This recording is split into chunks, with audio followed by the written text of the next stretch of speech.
Thanks so much, sir. General Dean Holtz, good to have you here with us.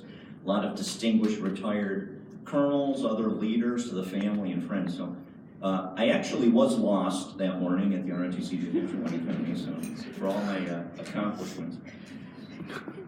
I can't tell you, what a pleasure it is to be here. And it strikes me that we really have with us the future, the present, and the past to celebrate on Memorial Day, right? We have these cadets who'll take the contract, so we're looking at the future, of course, going to lead great men and women in our armed forces, in the Army particularly. We have a few visitors here from the Navy showing the flag, and it's good to have them here with us. And then we have the present and the cadre, right? The cadre and the officers and NCOs who train these great cadets. And then we're celebrating and honoring the past. These are veterans who have served. So I just want to touch on a few themes for us this morning. Service, promises, the oath, right? Values, and fellowship. So veterans have served. Veterans have taken an oath and lived it out, we hope, right? Veterans have values. They have those great Army values, those military values. And veterans enjoy a special fellowship, right? There is a companionship, a fellowship of serving in the profession of arms. So thanks be to God for it.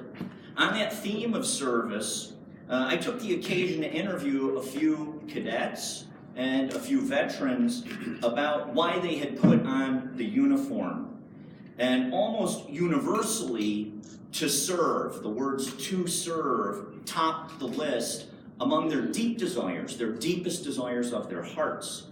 And we have with us here retired Colonel Ed Manning, also a product of this ROTC detachment, and one-time commander. We talked about Ranger Challenge, but Colonel Manning was the leader when I joined of what was at that time called the Light Team, the Light Infantry Tactical Element, and we did tactics up at Fort McCoy, but it's also a lighthearted allusion in the name to the product of a certain company. I'm not allowed to give brand endorsements here, but the company might brew something in a valley not particularly far from here.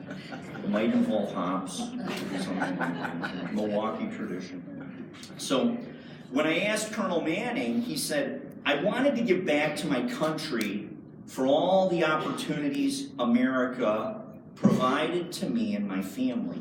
I wanted to give back to my country for all the opportunities America provided to me and my family. I wanted to serve my country. Well, that seems pretty straightforward. Veterans are patriots, right? Serving the greater good, the nation, a people. I asked a cadet who had passed through here, Cadet Caroline Mitchell, who's also a daughter of a new ROTC alum. She started in ROTC. She's actually at the military academy now. And she said, I want to serve because I think it allows me to work towards something greater than myself. Something greater than myself. Now, Marquette Catholic University, Jesuit University, that's a very Catholic value. We call it serving the common good. Serving the common good. Not just our own interests, not just the interests of our families, but those of our neighbors.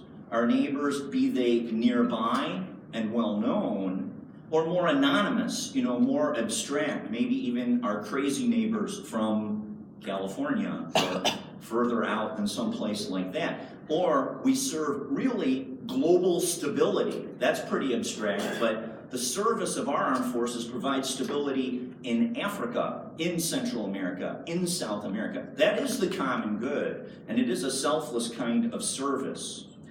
Sometimes people want to know, how is it that I ended up in ROTC? So I'll share with you that our year group, we would have joined in '82, and I was living in the dorm in McCormick Hall. At that time, it was the largest all-men's dormitory in North America, they say.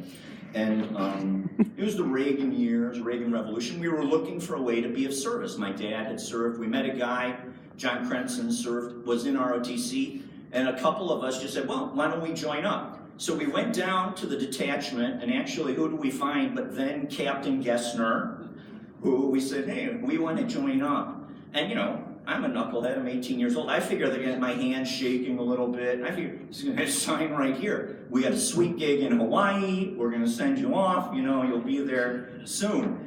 And I never did get that assignment in Hawaii. But actually what Captain Gessner said was one of the smartest things I think of it. He said, have you talked to your parents about this yet? And that's a great kind of counsel we got from the cadre, because why would I talk to my parents? You know, it's just my entire future. They raised me, they're sending me to Marquette. So that was sort of just the entry day and how that happened that way. And then great things went on to follow. I just want to tie that idea of military service to a Jesuit theme. Marquette's a Jesuit university. And it was founded, this university, by religious priests, dedicated to a way of life of another former soldier, St. Ignatius of Loyola. St. Ignatius of Loyola had a spiritual enlightenment after having been seriously wounded at the Battle of Pamplona in the 16th century. He was hit in the leg by a cannonball. Praying afterwards is what led him ultimately to found the Society of Jesus. So it struck me this morning that if it had existed, you know, at the time, St. Ignatius, in a certain level, was actually a Purple Heart veteran, right? He was a wounded veteran of the military. In the first vows as a Jesuit, we take vows, and we vow poverty, chastity, and obedience, right? So simplicity, right? Chastity's chastity. Obedience, we follow our orders, right? We do what we are told. So on some levels, it actually sounds like ROTC, you know, or like being deployed on a certain level. But our vow formula stipulates, Lord, we know we are unworthy, but we have a deep desire to serve.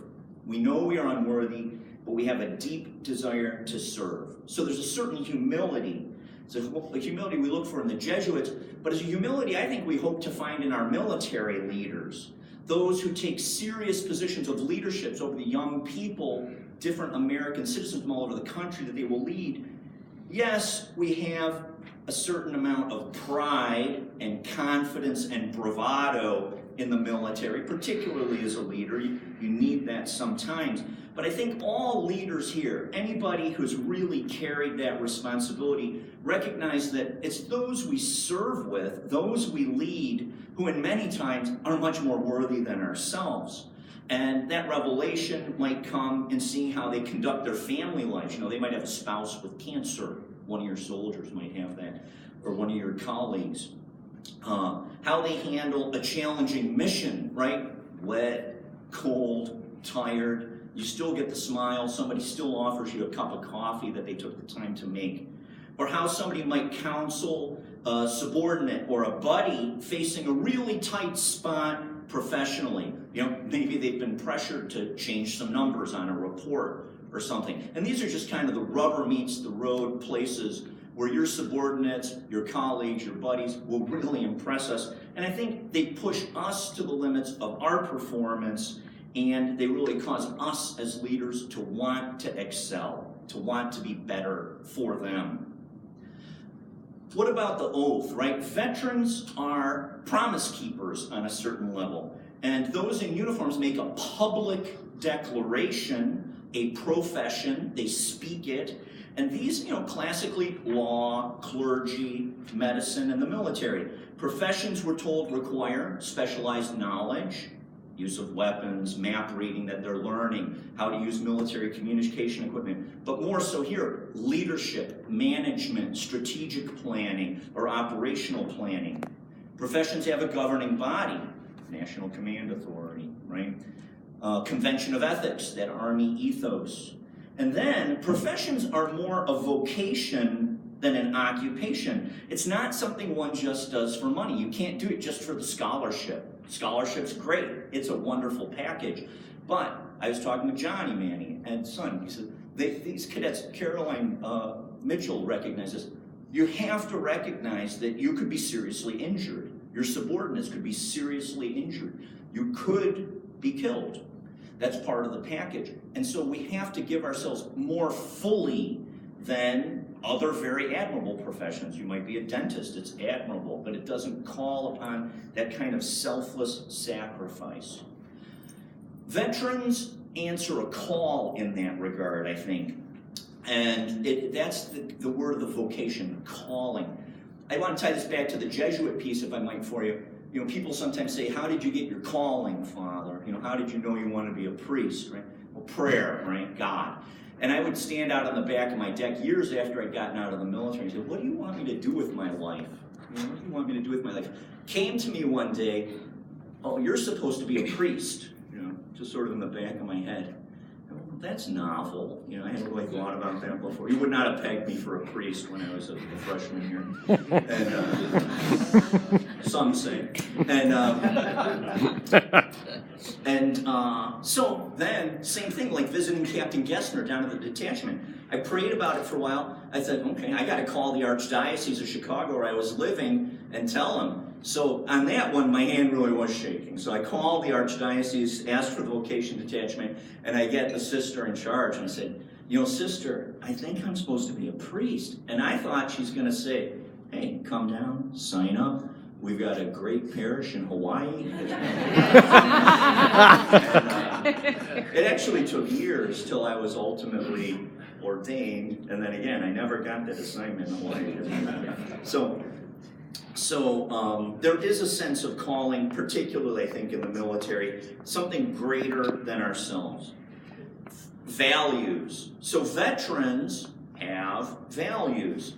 And we heard it here today, and in my day, we used to talk about the Army as a values-based, mission-oriented program. It is a values-based, mission-oriented organization, and the cadets said it, mission first, people always. We used to say missions first, soldiers always. And now, actually, interestingly, I think they've opened it up to realize that it's not just the soldiers. The leaders have to keep the civilians in your area of operations, the broader society, but individuals in mind, and the mission. And we need balanced and experienced people to weigh those two things, which hopefully do not come into conflict, but sometimes, because of the nature of violence, war, it's very difficult decisions have to be made there, and we need people with values.